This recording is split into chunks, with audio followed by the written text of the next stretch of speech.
संकेत हमरे मास्टर साहब कैला अमरनाथ भैया, ये सुरेंद्र भैया, कोनो नचनिया पर नाच देखे वाला खिसिया गल बा। आखिरकार नचनिया और नाच देखे वाला में का भाव है, संकेत लगल, भाव लगल बा। कब बेली कब पप तू नचवला, सही है।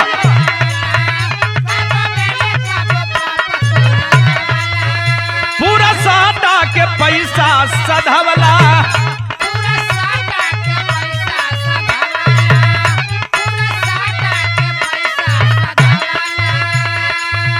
कब बेली कब पप तू नचवला, पूरा साटा के पैसा सधवला। काहे बाला खिसियाइल रहिया बला पर,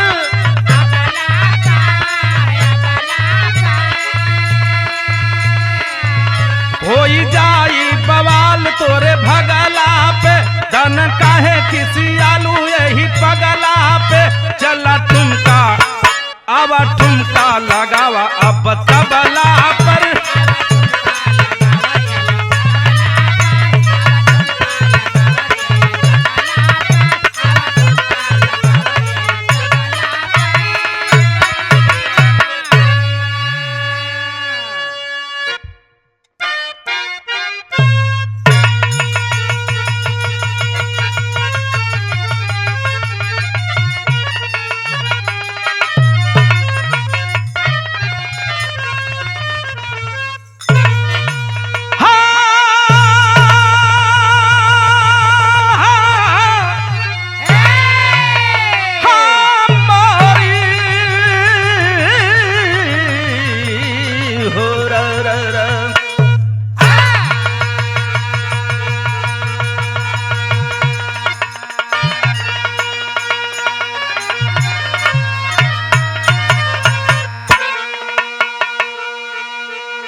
साथियों, हम बिरहा गायक संजय सो आपके सामने ये बिरहा जो भेज रहा हूं जवाहर फिल्म के माध्यम से कमलेश भैया के देख रेख में। आशा नहीं पूर्ण विश्वास है कि बिरहा आप लोगों को बेहद पसंद आएगी।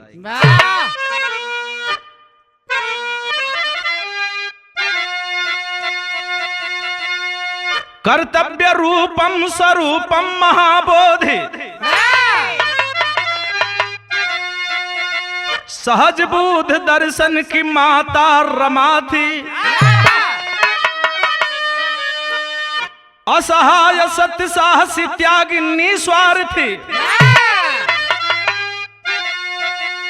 अपराजिता ध्यान ध्याता रमा थी। असहाय शोषित असूतों का संबल, सर्वहारा व दलितों की माता रमा थी। करुणामयी और स्वाभिमानी सह बाबा साहब की सच्ची विधाता रमा थी।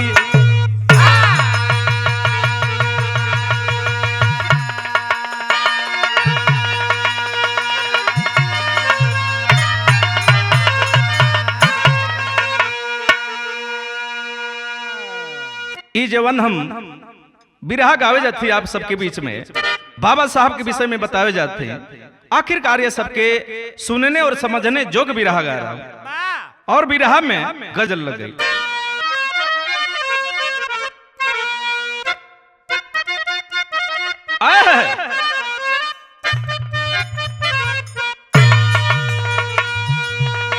कौनो मेहरारू अपने मरद से कहत, चला तनी बाजारे बाजारे गई दोनों प्राणी तो एक मंचला भेटा गल। वो मंचला के वो मेहरुआ डांटत ही कहत का संकेत लगल भैया हमारा बा। अरे लहंगा मेरा ये महंगा है, कितना बढ़िया में भाव छुपल भैया हमारा। अरे लहंगा मेरा ये महंगा है, छूना नहीं रजा।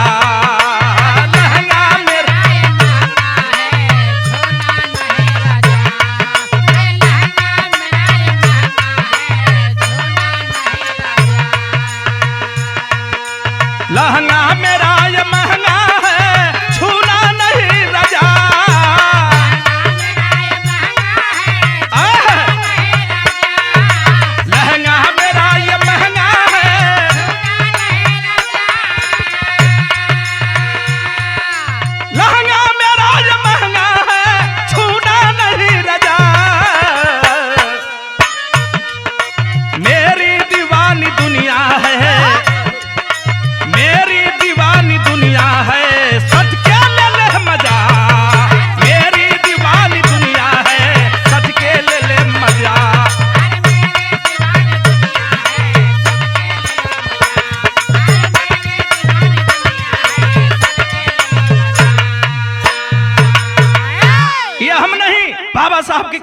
है, शिक्षा वो शेरनी का दूध है जो पिएगा गुर्राएगा। लेकिन कवि जी की कलम लिखती है, क्या लिखती है भैया हमारा बा? अरे शिक्षा जीवन की ज्योति है सुरेंद्र भैया, अरे शिक्षा जीवन की ज्योति है, सबने किया पहल,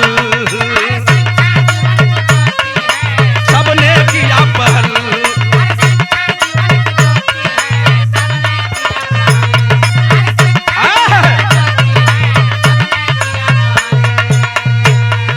शिक्षा जीवन की ज्योति है, सबने किया पहल, सबने किया पहल।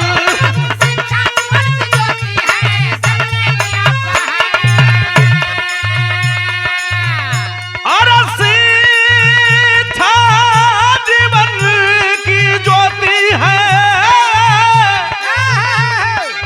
अरे सबने किया पहल हो, चारों समय की देवी है, चारों समय की देवी है, सबसे बड़ी अकल, चारों समय की देवी है।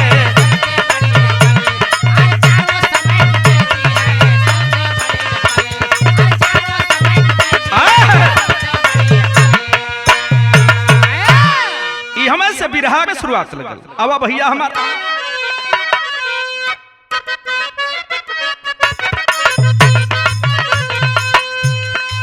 ललर लार लार लार ललरिया लारे, दन नर नार नार नार नरिया नारे।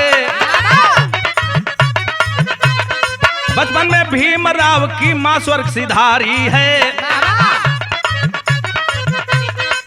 भीवाया नाथ होगा जिसकी वो लाचारी है। पिता ने माँ बाप के रिश्ते को निभाया, राम जी के दोस्त एक दिन भाऊजी घर पे आए, बेटी के रिश्ते के लिए हाथ बढ़ाए। आजा भैया हो बिरहा में ये कहानी हम जब गावे जाती, राम जी राव के बेटवा का नाम भीम और राम जी राव का साथी भाऊ।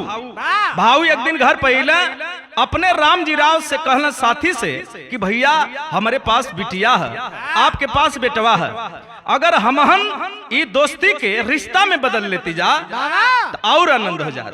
लेकिन भाऊ कहना का तर्ज लगल, कौन तर्ज भैया हमारा?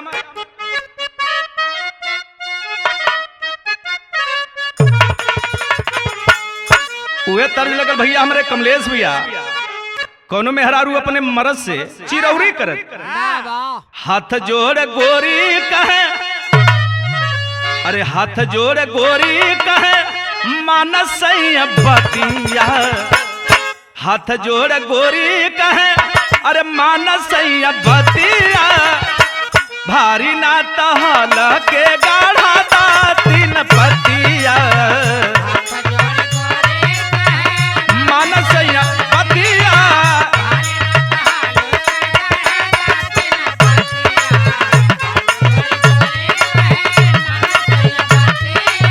भारी ना तहल के। लेकिन भाऊ राम जी राव से कहने लगे, यही कहते हैं, कहते क्या भैया हमारा? तिलवा में सोच भाऊ कहे दिल के बतिया, तिलवा में सोच भाऊ कहे दिल के बतिया, दोस्ती के रिश्ता में बदल ले बसतिया।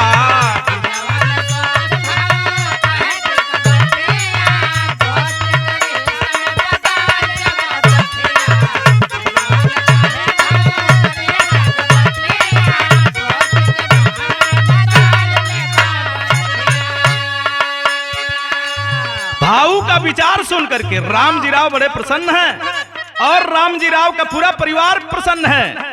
5 रुपया तुरंत जो है कि भीमराव का छेका करते हैं भाऊ। है दोनों तरफ खुशहाली है। खुशहाली कैसे है भैया हमारा? रिश्तेदार परिवार खुश सबे भाई, आवे ना समझा का मन पाटे या धुराई,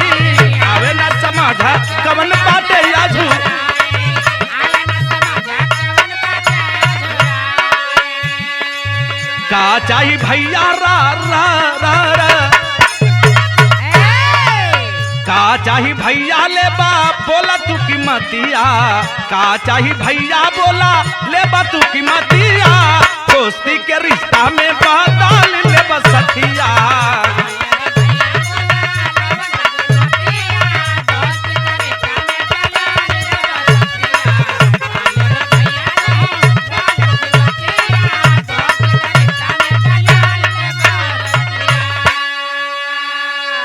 भैया हो रिश्ता जुट गया। अब तो ये हुआ कि शादी का लोग इंतजार करते हैं। यहर देखा यही बीच में रामजी राव किसी फंक्शन में शामिल होने के लिए मुंबई गए और जो वो फंक्शन पूरा हुआ तो जब घर चले तो एक आदमी मिला, विनोद पुरकर नाम का आदमी मिला। बोला साहब आज हमारे यहाँ रहिए। और इस बात को सुन करके उसके साथ जब उसके घर पे गए, एक लड़की पानी लाती है, मीठा लाती है, बैठ करके पानी पीते हैं। उस लड़की की तरफ देखते हैं। रामजी राव क्या बात है, क्या संस्कार है, क्या इसके अंदर भाव है, बहुत खुश हैं। रात का खाना दाना भयल, आखिरकार वो परिवार की गरीबी देख के, तकलीफ देख के रामजी राव विनोद पुरकर मजदूर से सवाल कर देते हैं, भैया इतना बड़ा परिवार है आपका, कैसे चला लेते हैं। वो आदमी, गरीब आदमी, मजदूर आदमी रोकर कहता है रामजी राव से, क्या कहता है, संकेत लगल तर्ज में भैया मार।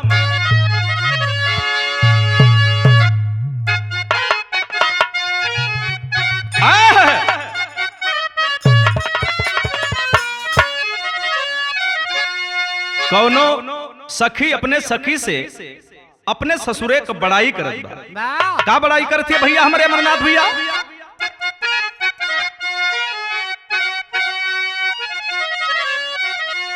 अरे कितना बताई सुखा, अरे कितना बताई सुखा, अरे ससुरे का गोरी हो, सैया बाण चाँद यौरी हम बड़ी चकोरी हो।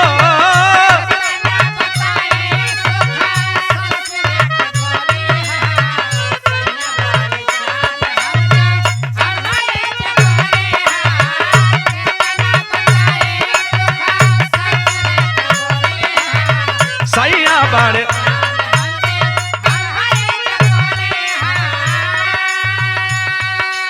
विनोद पुरकर कहता है, रामजी राव से कहता है, साहब हमार दुख जानल चाहत हुआ, हमार परेशानी का है, सुना हमार बात। कहता है कारिला मजूरी साहब, कारिला मजूरी साहब घरवा चलाईला,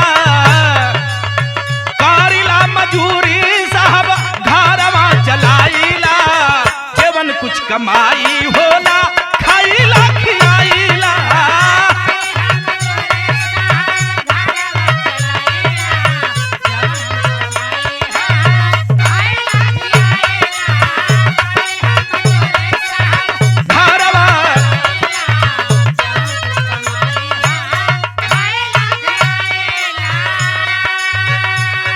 ये साहब ये 5 गो लड़का लड़की देखत हुआ हमारे घर में ना, इनमें 4 गो लड़का लड़की हमरे बहन और बहनोई कहवा।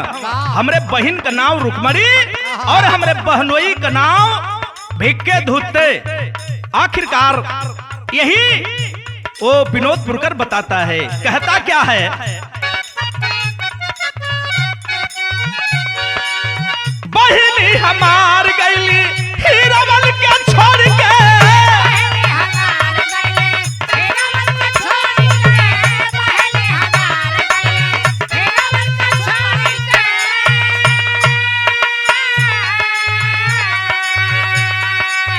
का हम बताई साहब गईली मुंह मोड़ के,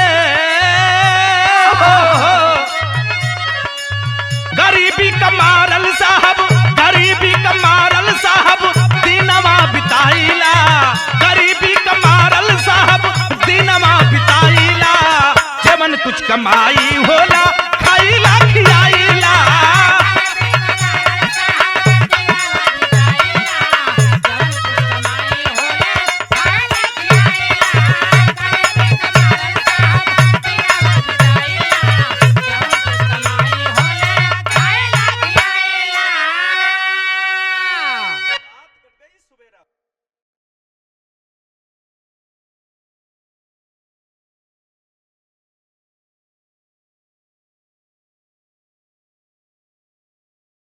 रात कट गई, सवेरा हो गया। सवेरे विदाई के समय रामजी राव विनोदपुरकर के घर से जब वहीं चले, एक बात बोले विनोदपुरकर से, रे विनोदपुरकर, जो तुम्हारी बहनें है बड़ी वाली, उस बहने से अपने लड़के की मैं शादी करना चाहता हूँ।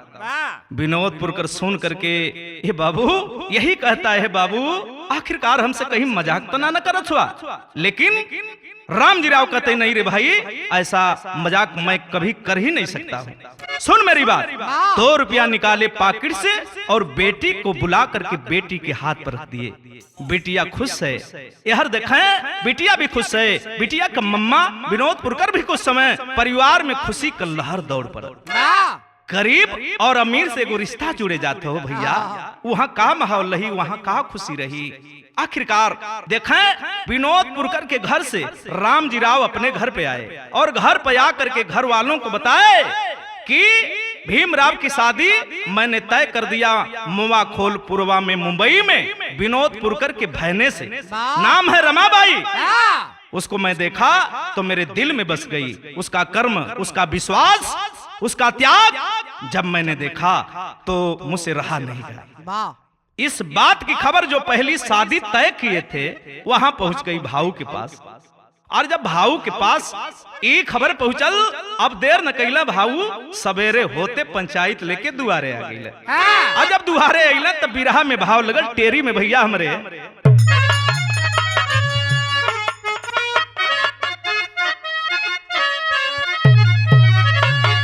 5 लोग नीड़े मांगत हुआ, जवाब मांगत हुआ। अरे मर्यादा तो मर्यादा होती है, लोग यह कल है रामजी राव कि शादी है मजाक ना है। अरे मर्यादा तो मर्यादा होती है, क्या समझ के रखे बदला क्यों इरादा। अरे पंच दुआरे आ गईला, पूछताछ तब जारी बा, ना शादी ना कैला का कैसन बढ़ल बीमारी बा। आखिर रामजी राव कहला कि कुछ भी करा लो, जमन चाहे हमारे पर दान लगा ला, सब कुछ सहे के तैयार हैं, लेकिन जब शादी करब हम अपने भीम का तो हम मोवा खोलपुरवा में ही करब, रमाबाई से करब। भाऊ कहला कि हमारे बेटी में का कमी है, का हम दान दहेज ना दे, तोहर सेवा सम्मान ना करब, जिंदगी भर संगे रह ली जा, नौकरी कर ली जा। आखिरकार इस बात को सुन करके पंच लोग कहला कि अच्छा तो इनकी पर दान लगावल जाए, इनके बिरादरी से बाहर कैदा। सब मंजूर है, रामजी राव कहला सब कुछ मंजूर है, जितना डांड लगावे के है लगा ला। तो ये देखें 5 रुपया पंचायत जो है दंड लगाती है रामजी राव पर। भाऊ उठकर खड़ा होते हैं, ठीक है भैया आपकी मर्जी, जब ऐसी बात है उस लड़की का कोई नहीं है न माँ न बाप, तो मैं भी आपके साथ सहमत हूँ। पंचायत ये निर्णय करती है, भाऊ भी ये निर्णय लेते हैं कि शादी भले ही आप उस लड़की से करेंगे लेकिन कन्यादान मैं करूंगा। भारे भाऊ भारे विचार, जमाना पंचों का है, चौधुराना का हो समय देखा है। आज भी विश्वास है, कल भी विश्वास रहल और कभी भी विश्वास ये धरती पर रही। अगर विश्वास न रही तो दुनिया तहस नहस हो जाई हो भैया। तो ए बदे हाई देखें, धीरे धीरे अभी शादी का दिन नियराए लगल। आज जिस दिन सदिया का दिनवा हो भैया, वो समय देखें मऊ छावनी में कितना खुशहाली बा। तर्ज लगल, कौन तर्ज भैया हमारा बा? अरे मरे पिछू मरवा लोहर भैया मीता लोहे की रूमर झूमरिया, लोहर भैया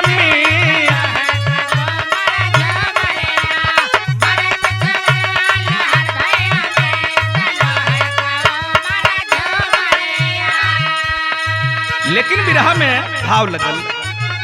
अरे महू छावनी में सजे लगली बारात, सुबह सैतिया यजुए बा, तो सुबह सैतिया यजुए बा।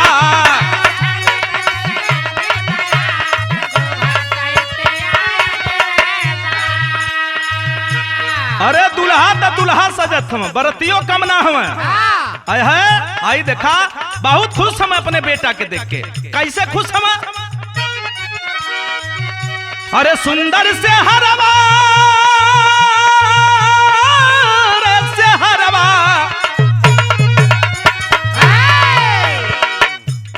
सुंदर से हरवा में चमके चेहरवा, सुंदर से हरवा में,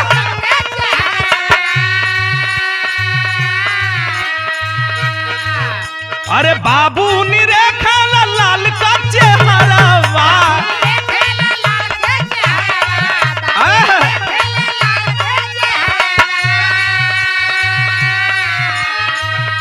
अरे मोवा खोल पहुंचल बा सुनला बारात सुबह सैतिया यजुए बा, मोवा खोल पहुंचल बा सुनला बारात।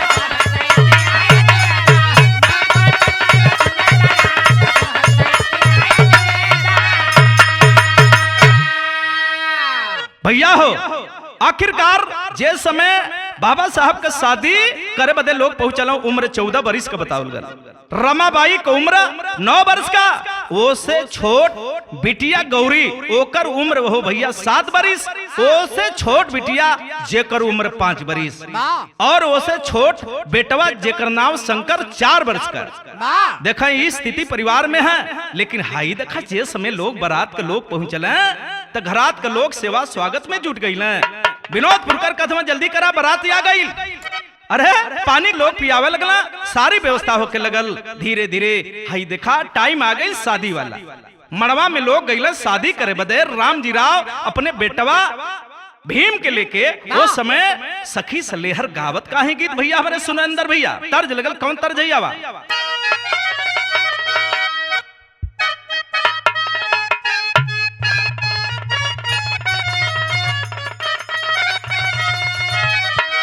सखी सलेहर गावत है कि अरे विदियाली अइला समुधी डिबिया में मुन के,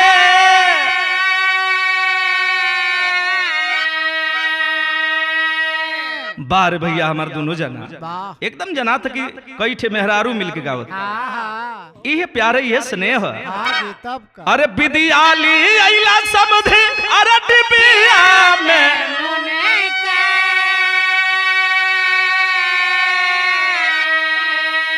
अरे खोल के देखावा ना ता गाड़ी देब।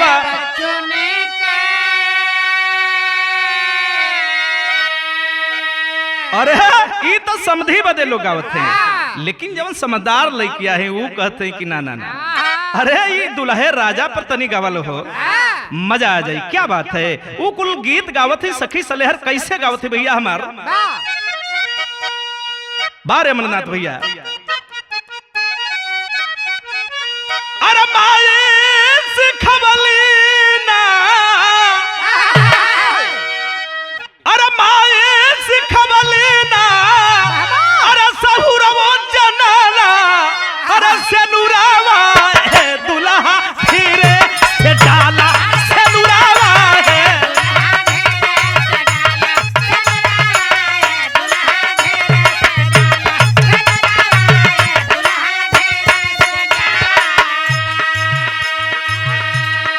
भैया हो कमलेश भैया, जितना तोहर बढ़िया स्टूडियो बा उतना बढ़िया तोहर भाव विचार है। लेकिन वो हमरे माई बहिन ई बाबा साहब के देख के समझावत है कहत है, इहे समझावत है कहत है। अरे माई सिखवली रा रा रा रा, अरे माई सिखवली ना, अरे माई सिखवली ना सहुरवो जनाला, सेनुरावा है दुल्हा धीरे से डाला, सेनुरावा है दुल्हा धीरे से डाला।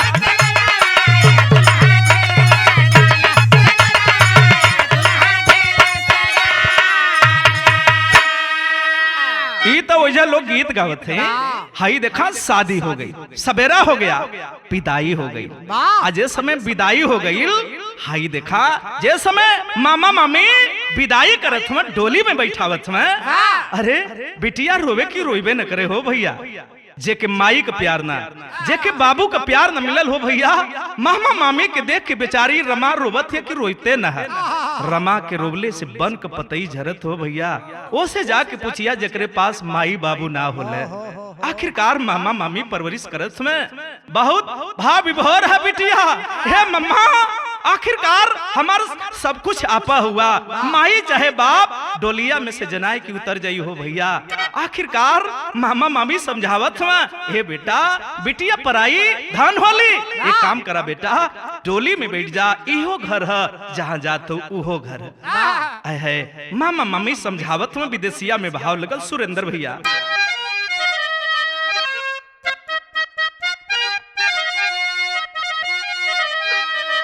कि मामा मामी कैला सुना, मामा मामी कैला सुना, हर मिल के विदैया जाके खुश रही हा बेटी अपने भावनवा। बेटा अरे पगली का हमार औकात तो परिवार में शादी कर लेती, लेकिन बिटिया कहीं न कहीं तुहार किस्मत भाग्य साथ दे दिलस।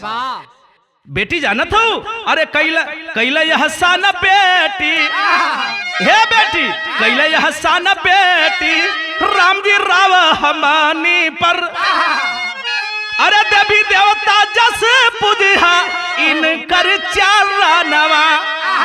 ए बेटा ये अपने ससुर के बाप के समान सेवा करिया, सेवा में कोनो कमी ना होखे, जे जैसन होखे ओकर उचित सम्मान करिए। बाहरे मामा बाहरे मम्मी, बहन के लड़की हो तो का एक बात ध्यान रखिया बेटा, हमारी इज्जत तोरे हाथ में है बेटा, हमारी इज्जत तोरे हाथ में है। कि हथवा के जोड़ी रोवा, अरे हथवा के जोड़ी रोवा, अरे रामा बेटी आहो, अरे जन सुन कर मामा हमारो भावनवा। मामा कबो भी समय मिली तो एक बार हमसे जरूर मिले बदेजा, हमार दुनिया में के हुए। अरे पगली के बात करते, तोर ये ससुर बाप के समान और तोर पति परमेश्वर के समान, कौनो दुख ना हो रे मुन्ना, कौनो दुख ना हो रे बेटी। ए रमा बैठ जा बेटा, अब देरी होता बेटा, लोग आपक जो हथ में टोली में बैठ जाती है। आखिरकार आगे का हालात का बहल कि भाईली विदाई आईली, कि भाईली विदाई आईली, अरे सजाना भावनवा हो, अरे भाईले बुला जा रे भी मारावा के भावनवा।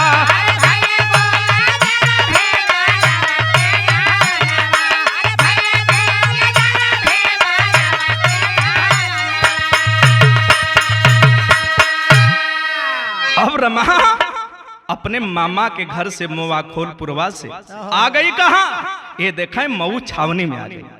रात को जब मिलन हुआ है बाबा साहब से, सारा दुख बताती है वो लड़की, कहती है स्वामी आप तो हमारे पति परमेश्वर हो, आज खुशी का दिन है, बोला बतिया हंसला, इससे बढ़िया जिंदगी में कबो ये रात अइबन करेले। दुनिया में सबसे बड़ रात होले तो सुहाग का रात होले, और हमसे बढ़िया हमारे उस्ताद नंदलाल रवि जी बताओ ना कि सुहाग रात होले का। लेकिन हाई देखा जब पति पत्नी सुहाग रात में मिलने तो देखा वो जब काम माहौल चला था, तर्ज लगल कौन तर्ज भैया हमारा।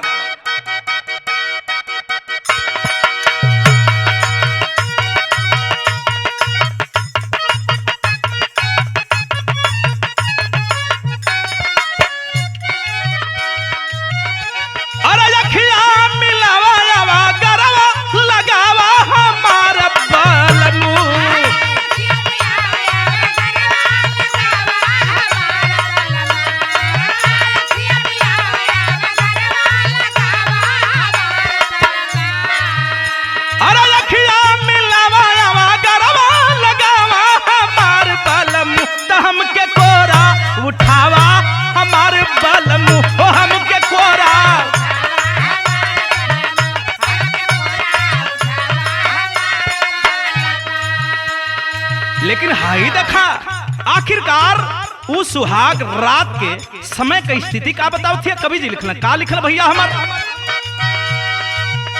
अरे सजिया भैला जब रात के मिलनवा हमारा दुल्ही,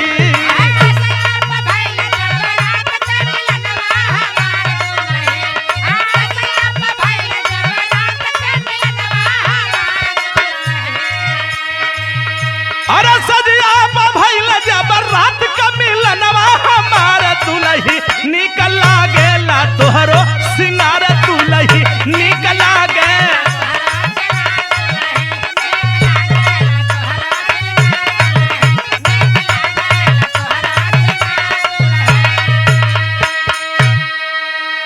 रमा अपनी सारी बात बताती है। ए स्वामी, बचपने में माई और बाबू दोनों मर गई। हमहन 3 बहन 1 भाई, हमहन का सेवा मामा और मामी कैले, परवरिश कैले। वाह, रमा का दुख तकलीफ सुन के बाबा साहब कहते रे रमा, मैं हूं ना तेरे साथ रे, तेरे हर सुख दुख में खड़ा रहूंगा। पति हो तो ऐसा, पत्नी हो तो ऐसा, रिश्ता बड़ा पावन होता है भैया। लेकिन हाई देखा भैल का भैया हो। आखिरकार और रमाबाई बाबा साहब से कहती क्या है? स्वामी हमारा तू अरे बाटा भगवान हो, पति परमेश्वर हो ल जान ला जहान हो।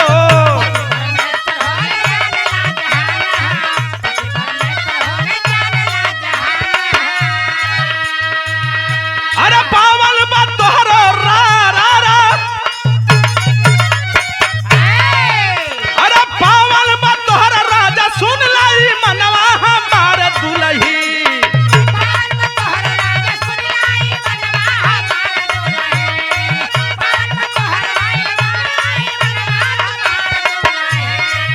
तोहर पावन बा बिल्कुल विचार दुलही हो, तोहर पावन बा।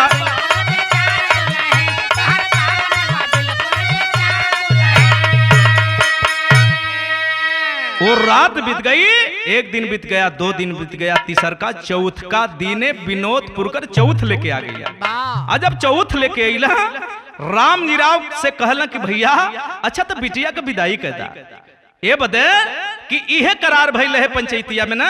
भाऊ कहला कि हमरे बेटी से शादी मत करा, लेकिन अगर जौने लड़किया का शादी अपने लड़कवा से करबा, वो लड़किया का गवना अपने घरवा से हम करब।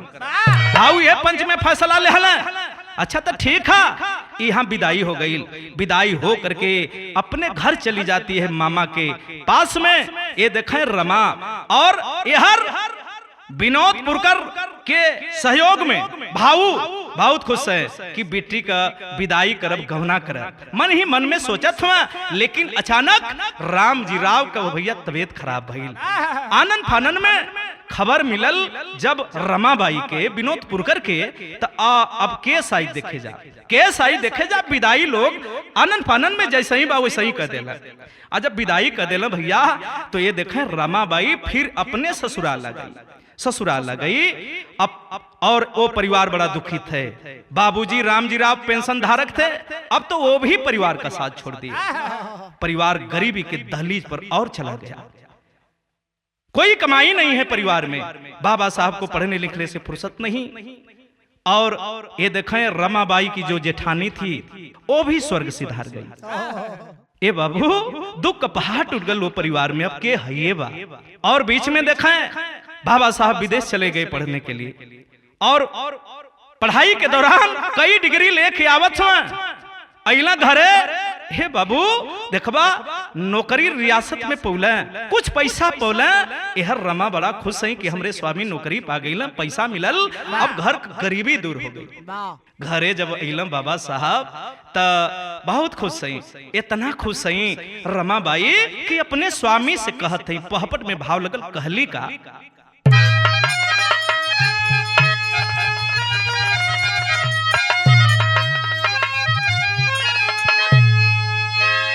अरे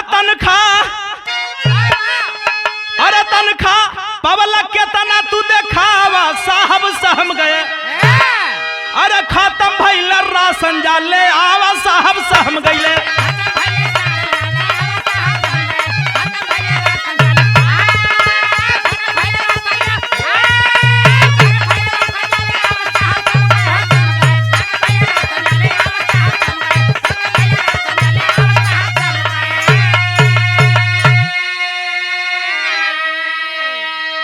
पानी बदे रमा दौड़ के बहरवा गईली। देखत है कि एक छे बैलगाड़ी खड़ा है, बैलगाड़िया पर तमाम सामान है। अब तक बुझे में देरी न कैली। रमा बड़ी खुश है कि बड़े दिनों के बाद स्वामी हमारा दर्द बुझल। दौड़ गईली पास में, बाबा साहब से कहे लगली कि साहब का हमारे बदे भी कुछ लिया हुआ। रमा को देखकर बाबा साहब कहते कि अरे रमा, जो भी लाया है तेरे लिए लाया है। नहीं विश्वास है न? सारा सामान उतरवा के घर में रखो ले, वो सामान ना हो भैया। आखिरकार रमाबाई खुश है कि स्वामी हमारे तोहरे बदे कुछ लेके आल हुए। वो पकिटिया जब खोले लगली तब मिलल का वो पकिटिया में किताब है खाली। बारे बाबा साहब यही कहे ना कि अगर किसी को खोजना है तो वो किताब में मिलेगा। दुनिया की मंजिल आपको किताब में मिलेगी, दुनिया का ज्ञान आपको किताब मिलेगा। नानक चंद्र रत्तू सवाल कर देता है बाबा साहब से, अरे बाबा साहब दिन रात मेहनत करते हैं, पढ़ते लिखते, इससे आपको क्या मिलेगा? बाबा साहब नानक चंद्र रत्तू को जवाब देते हैं, रे नानक ये तेरे बस की बात नहीं, मैं नहीं रहूंगा लेकिन मेरी किताब एक दिन बोलेगी। तो आज बच्चा बच्चा जय भीम बोलता है, सीएम पीएम डीएम कोई भी है, बाबा साहब के संविधान के बिना अधूरा है। यही बदे कहल गल, हे बाबू हाई देखा रामाबाई जे समय की तबिया देखली पूछ पड़ने की स्वामी एक की तबिया से आपके मिली का? ये किताब खा के जीवन बितावल जाई, ये किताब से हमन के जीवन बीती। बाबा साहब रमाबाई को समझाते, रे रमा तू नहीं समझ पाएगी रे, तू अनपढ़ है ना, इसलिए तुम शिक्षा का मतलब क्या समझती है? भैया हो बाबू कहना पड़ा, यही में भाव लगल। अरे मंगल सूत्र बेच के रामा राशन जाके लाई हो, खाना बनाई प्रेम से रामा, अरे सबको तब खिलाई हो। बाहर रमा इतना के बावजूद भी अपने स्वामी को कहती है कि स्वामी अरे जवन कैला बढ़िया कैला, ठीक कैला, सुना हमार बात। रात का पूछली, अरे रात का पूछली पति आयक बतावा साहब सहम गए, अरे किताब खरीद लाई में का तू पावा साहब सहम गए।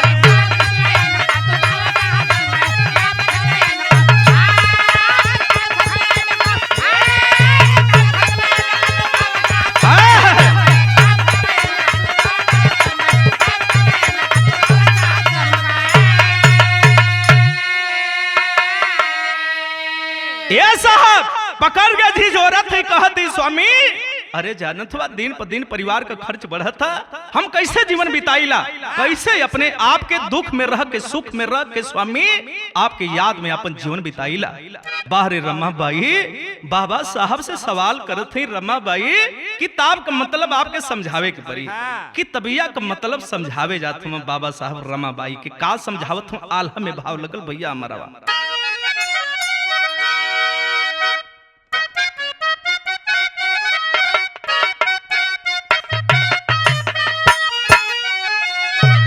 हरे टूट गईल बाध रा रा रा रा, हरे टूट गईल बाध बाढ़ी आइल बाजा बुनवा भैया, आइल बाजा बुनवा भैया।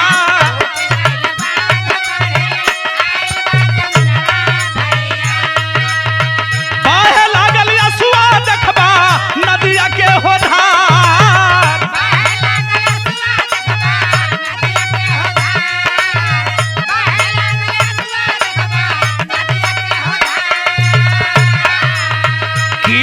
किताबिया का मतलब बतैबे रामा,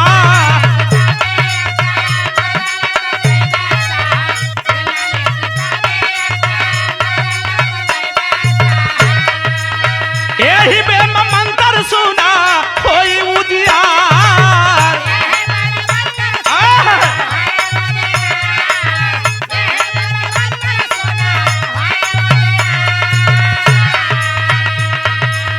विद्या बिन मति मारल, मत बिन मतिया हो भैया, मत बिन रितिया भैया,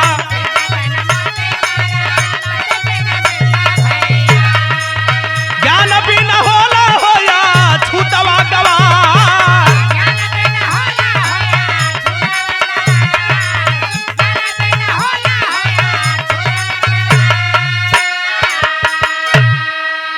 अरे रमा ज्ञान का मतलब समझ रही हो, चाहे वो गरीब परिवार का ही बेटा हो, चाहे मुसहर का हो, डोम का हो, धरकार का हो, पासी पटेल किसी भी बिरादरी का हो, जिस समय बढ़िया कुर्सी पर आईपीएस आईएएस बनकर बैठेगा उस समय बड़ी जाति के लोग बिरादरी नहीं जोड़ेंगे, तब अपनी कैटेगरी देखते हैं।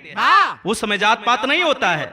किसी बहन बेटी के साथ बड़े बिरादरी के लोग छेड़छाड़ करते हैं तो उस समय कोई तकलीफ कोई छूत नहीं होता है। ऐसे कि मनु लिखे ढोल गवार शूद्र पशु नारी ये सब ताड़न के अधिकारी, लेकिन इसका मतलब ये जो आज के समय में व्याख्या हो रही है लोग ताड़ना का शब्द अलग भाव से दे रहे हैं, लेकिन वहां की बात वहां छोड़े। लेकिन हाई देखा रमाबाई कहले कि साहब हमके समझ में ना आवत है, ना जानत हो, तू अनपढ़ हो, गंवार हो, शिक्षा का मतलब का समझबू। रमाबाई जीत कैली, साहब तनी हमके पढ़ा दा, हमके पढ़ा दा स्वामी, हमके पढ़ा दा। जब जीत कैली तो रमाबाई के बाबा साहब पढ़ावे लगने। जानत हो, जब पढ़ लिख लिए हैं लोग तो अछूत ना कहिया, गवार ना कहिया, जाहिल ना कहिया। ऐसे की शिक्षा से ही पूरे देश का सम्मान बढ़ेला। और जहां भी देखा शिक्षा ही शिक्षा बा। आखिरकार बाबा साहब रमाबाई को समझाते हैं। सदर में भाव लगल अमरनाथ भैया।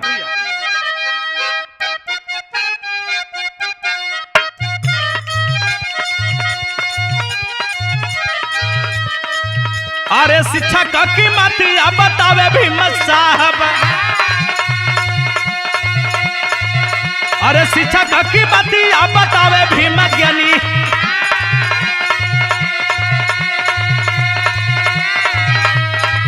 अरे यह बाटे अमृत होई यही से उधार।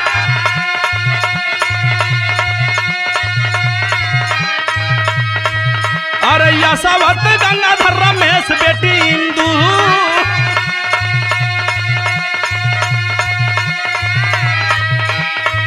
अरे राज रतन 5 बेटा पड़ी है अम्मा।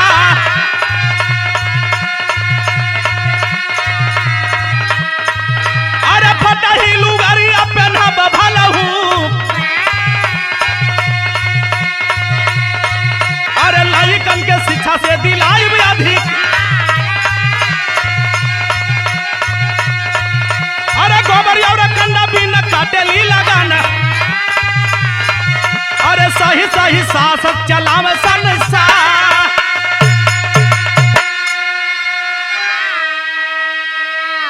जब समझ गई शिक्षा का मतलब तो बाबा साहब से जिद करती है कि हमारे जितने बेटे हैं पढ़ेंगे और कुछ करेंगे। ए साहब कुछ करिए हमारे बेटा बेटी।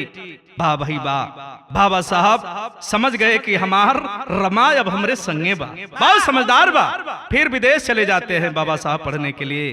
भैया हो बाबू, हाई देखा आज जब विदेश पढ़े गई तो एहर देखा विदेश से पढ़ के आवत और बाबा साहब के सम्मान में जितने गरीब तबके लोग थे स्वागत में एक समारोह रखे। जब रमा को पता चला कि हमारे पति का इतना बड़ा सम्मान, इतना बड़ा स्थान है, सोचत है कि जहां हमारे पति आई हैं, जहां हमारे स्वामी का सम्मान हुई, का वहां हम ना जा पाई। अच्छा तो मन ही मन सोचत है, गुनत है का पहिरी, कैसे जाई, गरीब तो हम ही जरूर। अपने जेठ आनंद राव कुछ रुपया देले, बाजारे गईली, सोचत ही साड़ी खरीद ले तो हमारे स्वामी यही हैं ता जौन बिस्तर है व्यवस्था है वो फाटल पुरान है, कहीं देखिए तो हमके कुछ कह दिया तो हमारे जैसन अभागी ने दुनिया में कोई हो न करी। बारे पत्नी बाहरे रमाबाई, आप धन्य है रमाबाई, अपने पर ज्यादा ध्यान ना, अपने स्वामी पर ज्यादा ध्यान दिले हैं। देखा अपने बदे कपड़ा ना खरीद के बल्कि बेड शीट खरीद के लेके अली अपने साहब बदे। और संदूक खोल के देखली का ओमे 2 ठे पगड़ी रखल है, पगड़िया पहिर के हो भैया कैसहू लपेट के गईली वो सभा में। बाबा साहब भाषण देले और सभा समापन से पहले ही रमा वहां से घर चली आती। अब साहब आवत हुआ, हमरे स्वामी आवत हुआ ना, एक काम है कि कोनो सेवा में कमी ना होगी चाहिए। वाह भाई वाह, बाहरे सोच बाहरे रमा, यहर पूरा तैयारी में ही अतवले बाबा साहब सभा समापन करके घरे आ गए। आज जब घरे आइले रमा को देखते ही आंख में आंसू लेकर पूछ पड़े, रमा क्या हाल है रे रमा। रमा कहती है मुस्कुराकर, साहब आप ठीक हैं तो हम भी ठीक हैं, आप बढ़िया हैं तो हम भी ठीक हैं। अच्छा तो साहब ये बतावा उस सभा में जो ने आप रहला उस सभा कैसा रहल, बढ़िया रहल ना। वाह, एक पत्नी अपने पति से कह रही है पति के दिल पर क्या बीता होगा, कलेजे में गोली की तरह घाव लगता है। रमा क्या सवाल करती है रे, क्या मेरे नजरें धोखा खा गई, क्या सोची कि मैं तुमको नहीं देख रहा हूँ, उतनी बड़ी भीड़ है, उतनी बड़ी सभा है जहाँ फूल माला से लोग मेरा सम्मान करते, क्या मेरी आंखें रमा को पहचान नहीं सकती। रमा तू मेरी दिल है रे, तू मेरी जान है।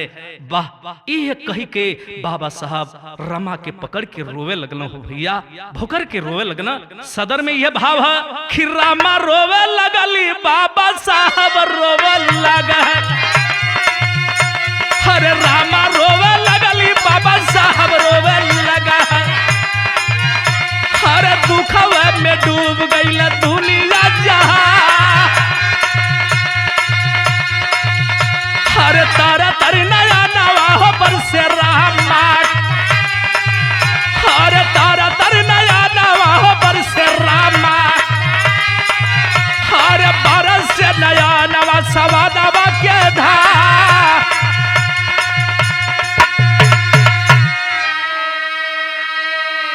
भैया हो हे स्वामी जानत बा इतना हमार बेटवा बिटिया बीमार भइला केहू गांव घर के लोग मदद न कैले दवाई के भाव में हमार बेटा बेटी मर गईले ई गांव ई टोला ई परोसा लेकिन स्वामी जमन आप लड़ाई लड़े बदे चलल हुआ स्वामी वो लड़ाई में आपके साथ पग में पग मिला के चलब आपके लिए समर्पित जबले हो न जाई स्वामी तबले ई मत जनिहा कि रमा का रमा आपके लिए समर्पित हो करके जीवन भर आपके साथ पग में पग मिलाएगी लेकिन स्वामी जानत बा ई अछूता ने गरीबन के अधिकार बदे हमन लड़ल जाई दोनों प्राणी वाह वाह रमा क्या तेरा हौसला है रे तेरे हौसला का कोई जवाब नहीं रमा के सबासी देत हम बाबा साहब रमा के देखत भी हम रामा के सामने रोवत हम रामा अरे मैं तो टूट गया था रे कि मेरे बेटे मर गए मेरी बिटिया मर गई है कौन दुनिया में अब तू है न रे तू है मेरी लेकिन क्या कहना चाहती है रमा रमा रो के एगो बात कहनी खड़ी लाइन में भाव लगल भैया हमार कहनी का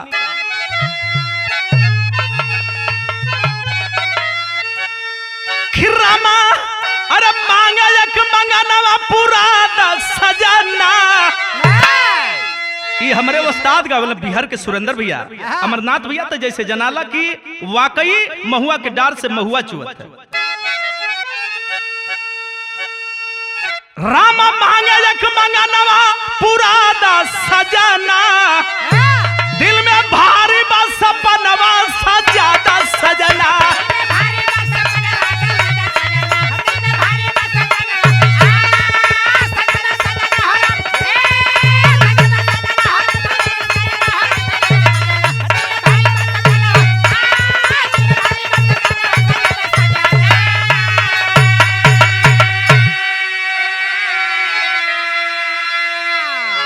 रमा भाई यही कहती है स्वामी हमार बेटा मर गई हमके गम ना हो लेकिन सुना हमके ऐसा दान दे दा कि दुनिया हमके माई कहे हमार भले बेटवा बिटिया मर गई लेकिन ये दुनिया जहान के संसार के हम अपन बेटा बेटी ही समझ के अपना के माई समझ के तो से अधिकार मांगती स्वामी कहली का अरे हमारे ही हीरावन के अरे कसम बात सजानावा अरे सामर भादो हो गईला तू नो रे नया नवा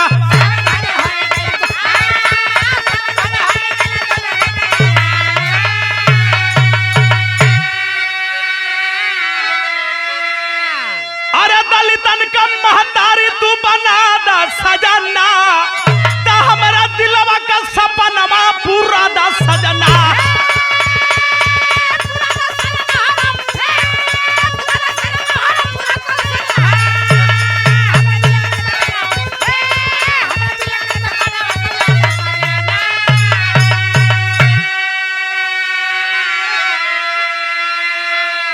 अरे बाबा साहब देश की आजादी जब खतरे में थी कोई संविधान नहीं लिखने वाला था उस समय बाबा साहब की कलम उठी और लिखते हैं सबके हक और अधिकार को कैसे लिखते भैया हमारा आवा कि बाबा साहब भीम लिखे अरे सबकर संविधानवा अब मिलली आजादी गुण गावे ला जहानवा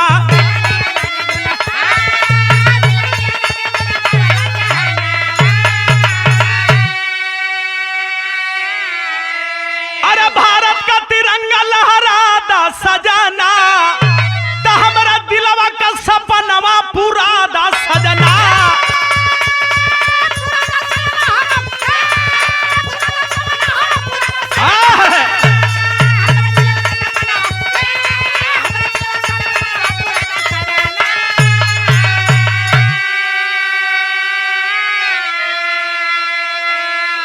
बाबा साहब 2 वर्ष 11 माह कुछ दिन में जो संविधान लिखे एक बैठे हुए भैया हो लेकिन यह विद्वानन की जिंदगी यह त्याग रमाबाई का त्याग उर्फ बाबा साहब का संघर्ष गुरु बिहारी गुरु गणेश गुरु रामलाल जी पावन कथन करे कन्हैया कवि लागेगी सुहावन मर्यादा तो मर्यादा होती है